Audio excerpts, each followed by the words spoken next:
The smell of simmering lentils and freshly baked bread filled the cozy little kitchen as Sarah moved between the stove and the counter, humming softly. At 7 months pregnant, her growing belly made her movements slower, but there was a lightness in her heart she hadn't felt in years. Tonight, she thought, would be special. She had set the table with care, polished the cutlery, and even placed a single rose in a glass jar at the center. It wasn't much. Her home was modest, nothing like the grand house her husband's family lived in, but it was hers. And for once, she allowed herself to believe things were finally getting better. After years of tense dinners and cold silences, she thought Amir's family was finally warming up to her. Just last week, her mother-in-law had smiled at her swollen belly, even offering to host a proper baby shower at the family farmhouse. It wasn't affection exactly, but it was something. Still, her mind couldn't quite erase the little cuts over the years, the way her mother-in-law's eyes had narrowed at her on their wedding day, whispering about her lower status to a cousin, or how Amir had slowly grown colder since she conceived, spending more time at work, rarely touching her the way he used to. But tonight, she pushed those thoughts aside. It was late when Amir finally walked through the door, loosening his tie, his face unreadable. Sarah's smile faltered slightly as she greeted him. Without looking at her, he muttered under his breath, almost to himself, "They'll make sure everything is taken care of." She froze, confused, her hands instinctively going to her belly.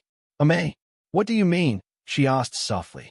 But he didn't answer, only retreating to the bedroom. Sarah stood in the kitchen, her unease slowly curling into her chest like smoke. Still, she told herself not to worry, not tonight, for the baby's sake. The next morning, Sarah was folding tiny baby clothes when her phone rang, breaking the quiet. Seeing her mother-in-law's name on the screen sent an uneasy chill down her spine, but she forced her voice to sound cheerful as she answered. "Hello, Sarah," her mother-in-law said, her tone unusually warm, almost syrupy. "We've been talking about the baby's future, and we think it's time we celebrate properly. You should come out to the farmhouse today. We want to make plans and discuss everything." Sarah's fingers tightened slightly on the edge of the crib. Something in the woman's tone, the forced sweetness, made her stomach knot. Still, she swallowed her hesitation. "That sounds nice," she replied, her voice soft. "What time?" Her mother-in-law gave her the address and hung up before Sarah could ask any more questions. As she got ready, the feeling of dread only grew. She rubbed her belly, whispering reassurances to her baby. "It's just for today. 4-piece. We'll get through this." When Amir came home to pick her up, he was already dressed and waiting by the car. He barely looked at her as she climbed in, and the drive was silent save for the low hum of the engine. Sarah stole glances at him, searching his face. "Amir, do you know what this is about?" she asked, her voice hesitant. He didn't answer, his jaw tight, his eyes fixed on the road. The further they drove, the more isolated the landscape became. Fields stretched endlessly, and the occasional farmhouse appeared and disappeared into the distance. Finally, they turned down a long gravel driveway leading to the family's remote property. The house loomed ahead, surrounded by trees and silence. Amir parked, stepped out of the car without a word, and walked briskly toward the house, leaving her to follow. Sarah's heart thudded in her chest as she got out, her sandals crunching on the gravel. Her in-laws stood on the porch, their faces lit up in wide, false smiles. "Sarah, dear," her mother-in-law called out, her tone dripping with artificial warmth. Come, we have something special for you." Sarah forced herself to smile back, her instinct screaming at her to turn and run. Her father-in-law gestured to the back of the house. "We've left you a little gift out back. Go take a look." Sarah followed them around the house to where a sleek black car sat idling, the afternoon sun glinting off its polished surface. Her mother-in-law's lips curved just slightly. "Go ahead, my dear," she said softly. "It's waiting just for you." Sarah hesitated at the open car door, clutching her handbag to her chest. The afternoon sun reflected off the polished black surface, nearly blinding her as she leaned closer. Her mother-in-law's voice behind her was almost too sweet. "Go on, dear," she urged. We thought of you when we chose this, a little something to make you feel welcome in the family at last. Sarah managed a faint smile, though her stomach churned. Something about the way all three of them stood back, watching her intently, made her skin prickle. Still, she slid into the back seat, careful of her belly, and set her handbag down. The leather was warm, soft under her fingertips. Then she heard it, a faint mechanical click. Her eyes darted to the doors. The locks had snapped down, sealing her inside. "Ame?" she called out, her voice shaking now. What's going on?"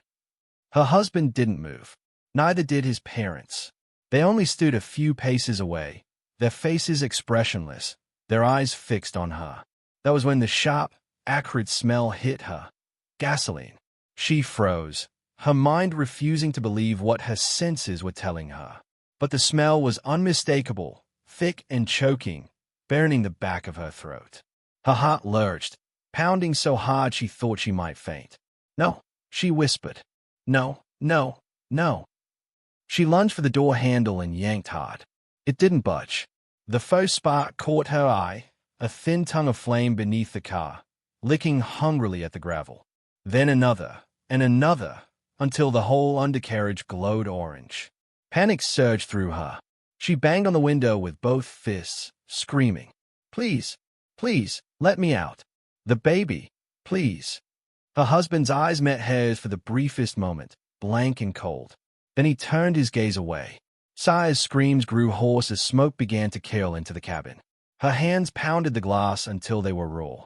Her mind flashed through memories in frantic bursts. Her parents beaming at her wedding, her father's proud tears, the ultrasound screen showing her baby's tiny heartbeat. The heat grew unbearable, her vision blurred. She pressed one trembling hand to her belly and leaned her head against the window, tears streaming down her face. "I'm sorry," she whispered to her baby. "I'm so sorry." Outside, the flames roared louder, devouring everything.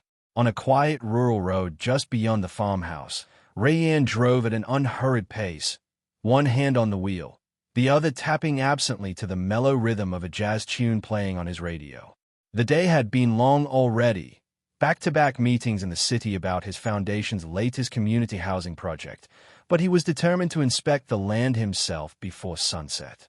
That was the kind of man Rayanne was, self-made, meticulous, and deeply committed to his philanthropic work. He glanced at the folder of blueprints on the passenger seat, already thinking about how many families would benefit when the development was complete. Then something unusual caught his eye.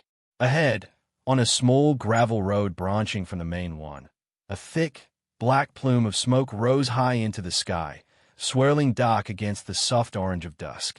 Rayanne frowned, easing off the accelerator. His window was cracked, and over the music he thought. No, he knew. He heard it. A scream. It was faint, distorted by distance and wind, but unmistakably human. His heart kicked up. Without thinking, Rayanne slammed the brakes and veered onto the gravel road, his tires throwing up clouds of dust as he sped toward the source of the smoke. When he rounded the last bend, the sight stopped him cold for half a second. A car sat in the middle of a gravel drive, flames crawling up from underneath, smoke pouring through its vents. And inside, his stomach clenched. A woman.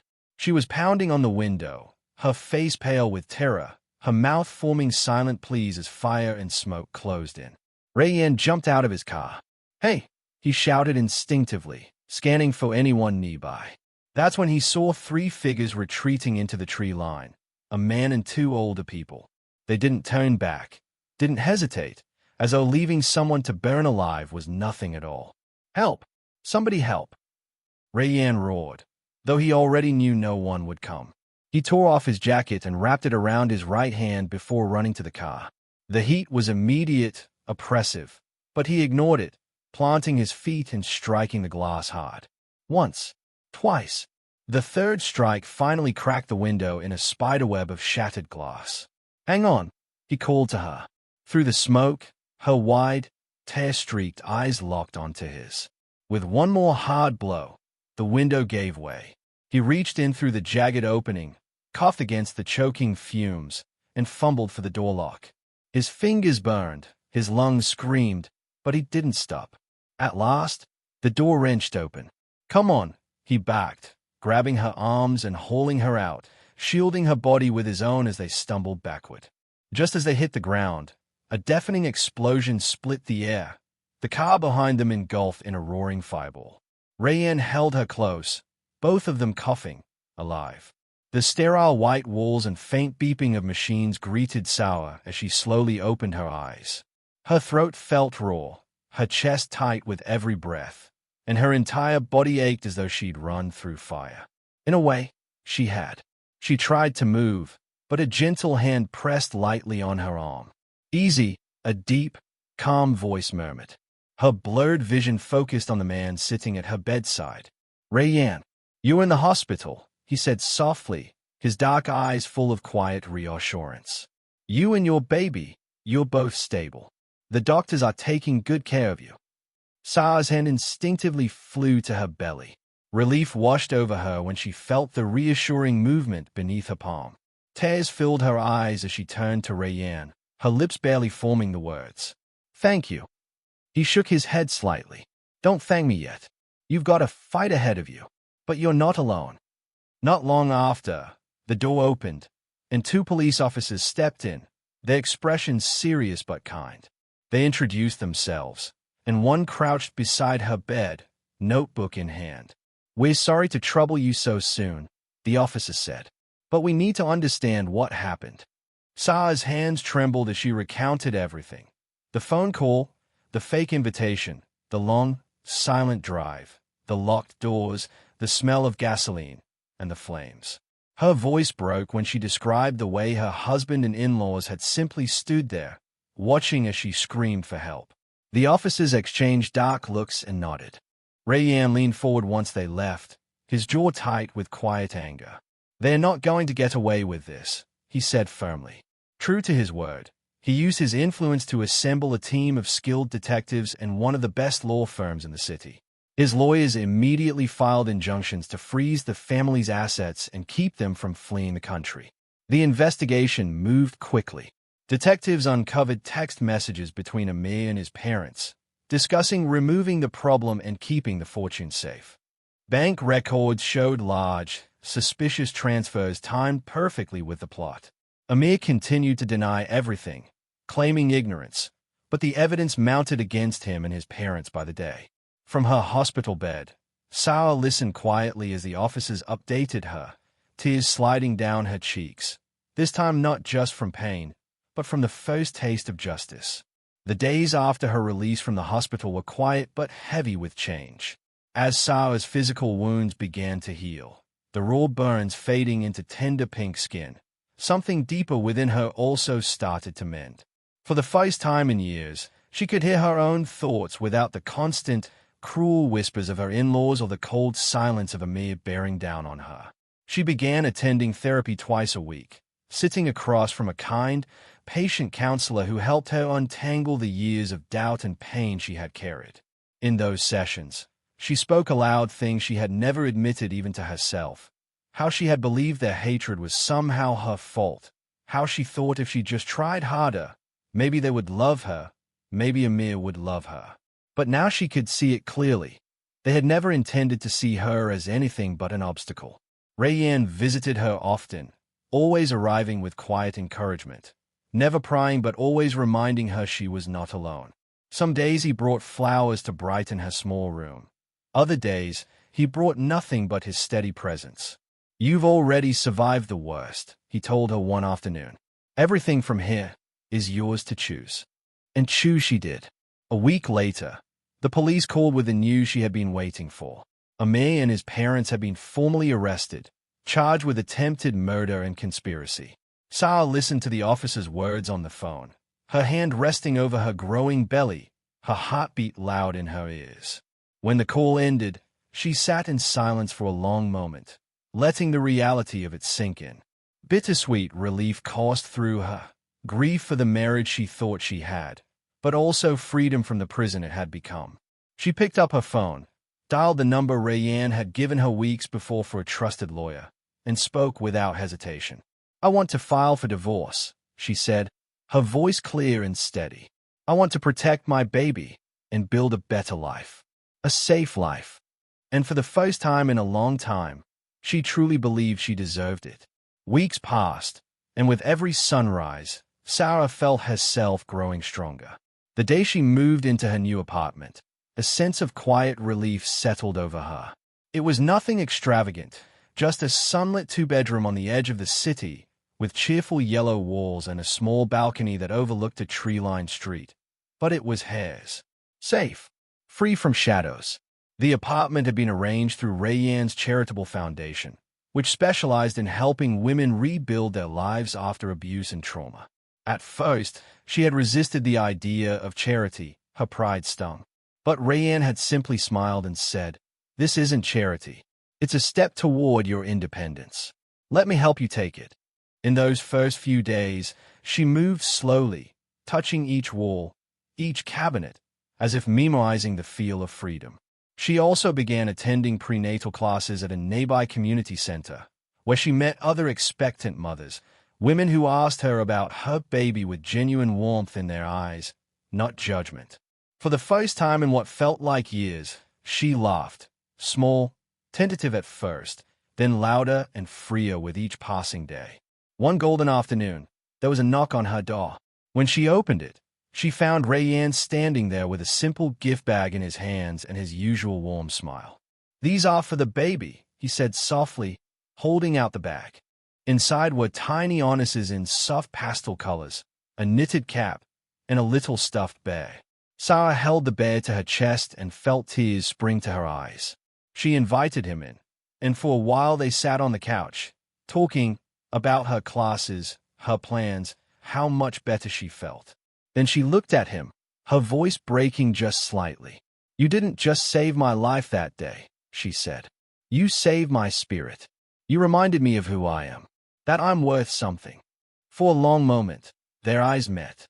There was something there, a quiet, unspoken connection, a deep respect, a spark of something tender that neither of them dared to name just yet. Rayanne only smiled, his voice gentle. "You never needed me to remind you. You've had that strength all along. I just helped you see it." And he didn't push her, didn't cross the fragile boundaries of her healing. Instead, he left her with another soft smile and a quiet promise. "Call me if you ever need anything." That night, Sarah stood barefoot on her little balcony, looking out at the city lights. The air was cool, and her hand rested protectively over her belly as she whispered to her unborn child. "We'll never beg for love again," she murmured, her voice firm but full of love. "We'll create it for ourselves." And she believed it. The park was alive with the gentle hum of spring, children laughing as they chased each other across the grass, the scent of blooming flowers drifting through the air, birds darting from tree to tree. Sarah strolled slowly along a winding path, her hands resting lightly on the stroller handle. Inside, nestled beneath a soft pink blanket, her newborn daughter slept peacefully, her tiny chest rising and falling with each delicate breath. The sun was warm on her face, and for the first time in what felt like forever, the world didn't seem so heavy. She paused by a fountain and adjusted the little bonnet on her baby's head. A smile tugged at her lips as she gazed down at her daughter's perfect, serene face. This little girl, her daughter, was everything now. Her reason, her strength.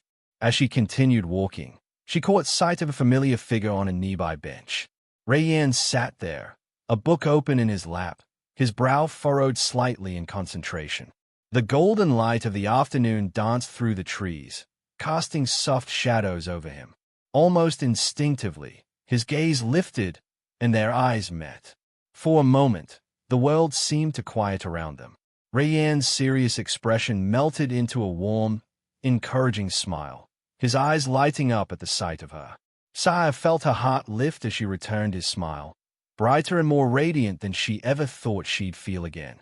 There was no hesitation in her steps now as she started toward him, her daughter's stroller gliding effortlessly over the path. Each step brought memories rushing back, memories of the woman she once was. The woman who had begged her family to accept her, who had swallowed her pain in silence, who believed love meant suffering. That woman was gone. She thought of the flames that once licked at her skin, the hopelessness that once drowned her spirit, and how she had risen from it all, not just alive, but stronger. She was no longer someone's victim, no longer a woman waiting for scraps of love and approval. She was herself, a mother, a survivor, a woman who had built her own peace. And she knew now, with her daughter's tiny presence filling her heart, that this was all the love she'd ever need. As she reached the bench, Rayan closed his book, standing to greet her with that same quiet grace he had shown since the day he saved her life. Sarah felt the warmth of the sun on her skin, the weight of her daughter in the stroller, the spark of her own power deep within her chest. She smiled wider, her voice soft but certain as the words echoed in her mind. Out of the flames, she rose, not just alive, but unstoppable.